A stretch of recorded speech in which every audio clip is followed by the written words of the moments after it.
छत्तीसगढ़ के deputy CM Arun Sao ने अपने एक दिवसीय प्रवास के दौरान गैरोला पेंड्रा का दौरा किया। इस दौरान उन्होंने नगरपालिका परिषद गैरोला में 172.86 लाख रुपए के विभिन्न विकास परियोजनाओं का लोकार्पण किया। इस मौके पर मीडिया से बातचीत करते हुए डिप्टी सीएम अरुण साव ने कहा कि मोदी की गारंटी और विष्णुदेव साय के सुशासन में प्रदेश चौमुखी विकास कर रहा है। उन्होंने कहा कि प्रदेश के सभी नगरीय निकायों में बेहतर विकास के लिए सरकार प्रतिबद्ध है। साथ ही उन्होंने बताया कि आज पूरे भारतवर्ष में रायपुर सिटी सेवा निस्तार में देश में चौथे नंबर पर आ चुका है। आज मध्य प्रदेश के दिग्गज नेता रहे इस क्षेत्र के लाडले सपूत डॉक्टर भंवर सिंह पोर्ते जी की प्रतिमा का भव्य अनावरण हुआ है। जिस प्रकार से उन्होंने एक जननेता के नाते काम किया और आदिवासी समाज की तरक्की और बेहतरी के लिए काम किया, सभी लोग उनसे प्रेरणा लें और आज उनकी प्रतिमा का लोकार्पण हुआ है। मैं क्षेत्रवासियों को बहुत बधाई और शुभकामनाएं देता हूं। 1,72,00,000 के विभिन्न कामों का लोकार्पण और भूमि पूजन हुआ है। गौरेला के विकास के लिए हमारी सरकार बनने के बाद लगातार काम हो रहा है। पूर्व में 6 करोड़ से अधिक की राशि गौरेला के विकास के लिए अलग अलग मद से जारी हुआ है और आज भी 3 करोड़ रुपए गौरेला के विकास। Madhya Pradesh blind football team ने पंजाब से central mini zone champion trophy जीतकर इंदौर वापसी की है, जहां सर्वधर्म संघ के टीम का भव्य स्वागत किया गया और उनका सम्मान भी किया गया। ये पहला मौका है जब Madhya Pradesh blind football team ने ये खिताब अपने नाम किया। सम्मानित होने वाले खिलाड़ियों में कैप्टन फरदीन खान, गोलकीपर अशोक सिंह, नंदलाल कनौजिया समेत कोच संदीप मंडल शामिल थे। इन सभी को फूलों की माला और प्रतीक चिन्ह देकर सम्मानित किया गया। राजवाड़ा पर नेत्रहीन युवा टीम जो पंजाब और चंडीगढ़ में अपनी सफलता पूर्वक फर्स्ट नंबर पर ट्रॉफी लेकर इंदौर पहुँचे। संस्था सर्वधर्म संघ ने अपने फॉर्मूले पर सभी समाज के लोगों के साथ फरदीन खान साहब का और उनकी टीम में सभी साथियों का यहाँ पुष्पमाला से स्वागत कर सम्मान किया। संघ के प्रेसिडेंट जनाब मंजूर सिद्दीक साहब का हम शुक्रिया अदा करते हैं, उनके साथियों का शुक्रिया अदा करते हैं कि उन्होंने हमारा हौसला बढ़ाया, हम लोगों को यहाँ पर इनवाइट करा, हम लोगों का सम्मान किया और हम लोगों का इससे बहुत ज़्यादा। गुना जिले के मकसूदनगढ़ में सरकारी अस्पताल की बड़ी लापरवाही के कारण एक युवक की जान चली गई। बता दें, युवक का एक्सीडेंट होने के बाद उसे मकसूदनगढ़ सरकारी अस्पताल ले जाया गया, लेकिन वहां कोई डॉक्टर मौजूद नहीं था। ये पहली बार नहीं है जब इस अस्पताल पर सवाल उठ रहे हैं, ऐसा भी पहली बार कई बार हो चुका है। इन घटनाओं ने एक बार फिर मकसूदनगढ़ सरकारी अस्पताल की खराब व्यवस्था को उजागर कर दिया है। सामाजिक कार्यकर्ता सुनील कुमार आदिवासी ने इस घटना पर दुख व्यक्त करते हुए ट्वीट किया, जहां उन्होंने मांग की कि पीड़ित परिवार को तुरंत आर्थिक सहायता दी जाए और जिम्मेदार डॉक्टर और अधिकारियों पर हत्या का मामला दर्ज किया जाए।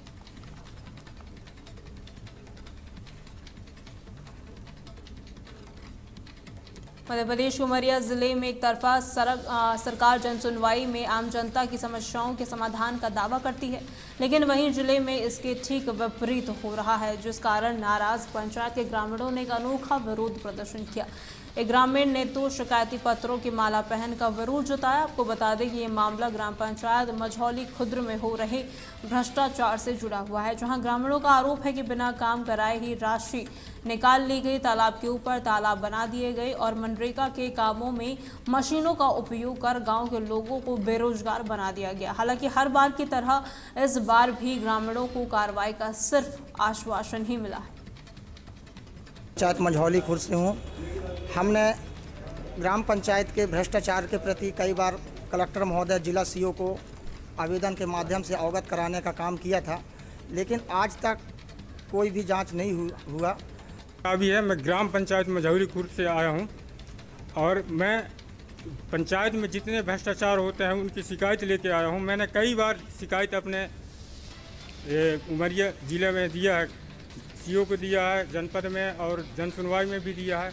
इनमें कोई कार्रवाई नहीं हुई, जिसकी रिसीविंग मैंने आज अपने कंधों पे पहन के माला के रूप में लेके आया हूँ, ताकि प्रशासन जहाँ तक सुने मेरी बात। और हम सभी पंच एकत्रित होकर आए हैं और हमको हमारे पंचायत में किसी प्रकार का मान लो न बैठक में बुलाया जाता है और ना किसी प्रकार का जानकारी दिया जाता है। जब से हमने चुनाव माने पंच की जीत के आए हैं, तब से आज तक ग्राम पंचायत में कभी हमको सामूहिक रूप से नहीं बैठाया गया। ये ग्राम पंचायत मझौली खुर्द के कुछ ग्रामीण आए हैं आज ज्ञापन देने के लिए।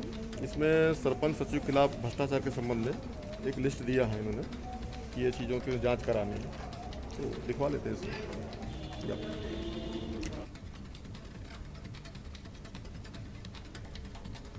देवास जिले में पुलिस ने डिजिटल अरेस्ट के नाम पर ठगी करने वाले एक बड़े गिरोह का पर्दाफाश किया है। पुलिस ने इस गिरोह के 6 सदस्यों को गिरफ्तार किया है। पुलिस अधीक्षक पुनीत गहलोत ने एक प्रेस कॉन्फ्रेंस के दौरान बताया कि ये साइबर अपराधी पुलिस अधिकारी बनकर लोगों को डिजिटल अरेस्ट करने और मनी लॉन्ड्रिंग केस में शामिल होने का डर दिखाते थे। आरोपियों के पास से 10 मोबाइल फोन, एक लैपटॉप, एक टैबलेट जब्त की गई है और पकड़े गए सभी आरोपियों से पूछताछ जारी है। आपको विदित है कि ऑपरेशन साइबर के तहत देवास पुलिस लगातार एक सकारात्मक तरीके से काम कर रही है। करोड़ों की राशि जिले वासियों की जो साइबर फ्रॉड में गई थी उनको वापस खातों में लौटाया भी गया है। साथ ही डिजिटल अरेस्ट को लेकर भी कोई ऐसा प्रावधान कानून में नहीं होता है, इसके बारे में भी लगातार पुलिस चौपाल के जरिए पुलिस जिले वासियों को अवगत करा रही है और कई सारे डिजिटल अरेस्ट के प्रयास असफल जिले में हुए भी हैं। इसी अनुक्रम में एक सतवास के व्यक्ति हैं प्रमोद गौर, इनके साथ एक इंसिडेंट हुआ था, जो इन्होंने इंसिडेंट होने के 3 दिन बाद सतवास पुलिस को इन्फॉर्म किया था, जिसमें इनके द्वारा जो स्टोरी नरेट की गई। प्रमोद गौर एक रिटायर्ड टीचर हैं और रिटायरमेंट के जस्ट बाद इनको जो अमाउंट गवर्नमेंट सर्विस के अलग अलग प्रावधानों का मिलता है उसकी इन्होंने एफडी करवाई हुई थी और अचानक से उस एफडी को तुड़वा कर करीब 20 लाख की राशि इनके खाते से हस्तांतरित हुई थी। जो घटनाक्रम प्रमोद गौर के द्वारा बताया गया उसमें ये निकलकर सामने आया कि इनके पास एक वीडियो कॉल आया था जिसमें सामने वाला व्यक्ति पुलिस यूनिफॉर्म में था और उन्होंने सीनियर पुलिस ऑफिसर का हवाला देते हुए मुंबई से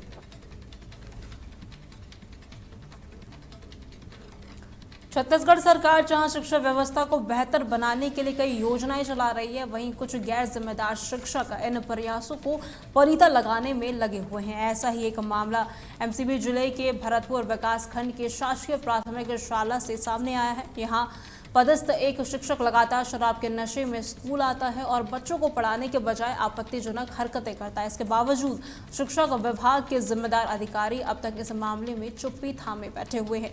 ग्रामीणों ने बताया कि शिक्षा विभाग द्वारा समय समय पर निरीक्षण की बात तो कही जाती है, लेकिन जमीनी हकीकत इससे कोसों दूर नजर आ रही है। सरकार से ग्रामीणों की मांग है कि ऐसे शिक्षक पर कड़ी कार्रवाई हो और उसे स्कूल से तत्काल हटा दिया जाए।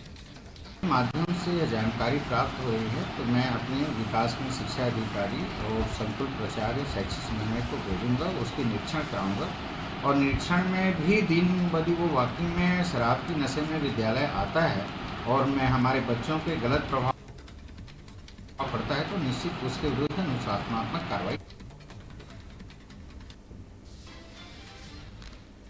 छत्तीसगढ़ के बालोद जिले में गहराया खाद्य संकट ने किसानों को सड़कों पर उतरने के लिए मजबूर कर दिया है। बता दें, सहकारी समितियों ने उर्वरक की भारी कमी के कारण खेती का काम ठप पड़ गया है। आक्रोशित किसानों ने जिला प्रशासन पर आपराधिक लापरवाही और भ्रष्टाचार का गंभीर आरोप लगाया है। किसानों का कहना है कि प्रशासन की नाकामी ने कालाबाजारी को बढ़ावा दिया है, जिसके चलते उर्वरक बाजार में 2 गुना दाम से बिक रहे हैं। किसानों ने प्रशासन की उदासीनता को अपनी फसलों का दुश्मन बताया है। विशेषज्ञों का भी मानना है कि प्रशासन की अक्षमता और मिलीभगत ने इस संकट को और ज्यादा गहरा कर दिया है। विगत 3 महीनों से ग्राम लाटा बोर्ड के सरकारी समिति में खाद के उपलब्ध नहीं होने पर किसान इधर उधर बहुत महंगे दामों पर खाद खरीदने के लिए मजबूर हो गए हैं। इसके लिए हम लोग सामूहिक रूप से 7 गांव के सरपंच और समस्त किसान बंधुओं के साथ मिल करके सामूहिक धरना प्रदर्शन भी प्रस्तुत किए हैं। इसमें आश्वासन हमको नहीं मिल पाया, इस कारण से आज हमारे क्षेत्र के जितने भी सोसाइटी के सरपंचगण हैं और किसान भाइयों के सहयोग और उन लोगों को कहने पर आज हम लोग 8/8/2025 को चक्का जाम के लिए मजबूर हो गए हैं। किसान को हम लोग कलेक्टर ऑफिस में भी वहाँ आवेदन दिए और थाना में दिए कि हम लोग की चक्का जाम की स्थिति। उससे पहले हम लोग ना कि धरना प्रदर्शन किए से करीबन 29/7/2025 को, और हम लोग एक हफ्ते का अल्टीमेटम दिए थे कि भाई हमको मतलब अगर एक हफ्ते में खाद पर्याप्त नहीं मिलता है तो हम लोग चक्का जाम की स्थिति में तैयार रहेंगे। समस्या ये है कि अभी तक जैसे खाद आया है सोसाइटी में तो एक खाद आता है, दूसरा खाद नहीं आता। जैसे यूरिया आया, DAP नहीं आया। तो हमारे 7 गांव पड़ते हैं, गांव वाले तो कैसे भी ले जाएंगे, लेकिन अन्य जैसे खपरी हो गया, ये परसही हो गया, भोइना पार वाले हो गए, एक खाद तो एक बार ले जाएंगे, उसके लिए ट्रांसपोर्टिंग देंगे। फिर दूसरा खाद DAP आ रहा है तो उसके लिए अलग से ट्रांसपोर्टिंग देंगे। तो ये सब समस्या को देखते हुए हम लोगों ने सांकेतिक धरना प्रदर्शन किया था 29/7 को। उसके बाद अब आज अल्टीमेटम देने आए हैं। अल्टीमेटम पूरा हो गया, जो 1 सप्ताह के भीतर हमको खाद। मध्य प्रदेश के उमरिया जिले के बिरसापुर पाली में एक बड़ा हादसा टल गया। बता दें, कटनी से आ रहा एक ट्रक का ब्रेक फेल होने पर चालक ने सैकड़ों लोगों की जान बचाने के लिए अपनी जान जोखिम में डाल दी। बस स्टैंड पर भीड़ देखकर चालक ने ट्रक को रेलवे ट्रैक की ओर मोड़ दिया, जहां पर एक मालगाड़ी से वो टकरा गया। इस टक्कर से ट्रक और मालगाड़ी को भारी नुकसान हुआ है, पर कोई जनहानि नहीं हुई है। मोहम्मद नौसाद, मैं कटनी घंटा घर से ये माल परचून लोड करके बुढ़ार की ओर जा रहा था, जिसके कारण ब्रेक फाइल हुआ तो मेरी गाड़ी इस तरह इधर हमको मजबूरन घुसेड़ना पड़ा। मोहम्मद नौसाद, मैं कटनी घंटा घर से ये माल परचून लोड करके बुढ़ार की ओर जा रहा था, जिसके कारण ब्रेक फाइल हुआ तो मेरी गाड़ी।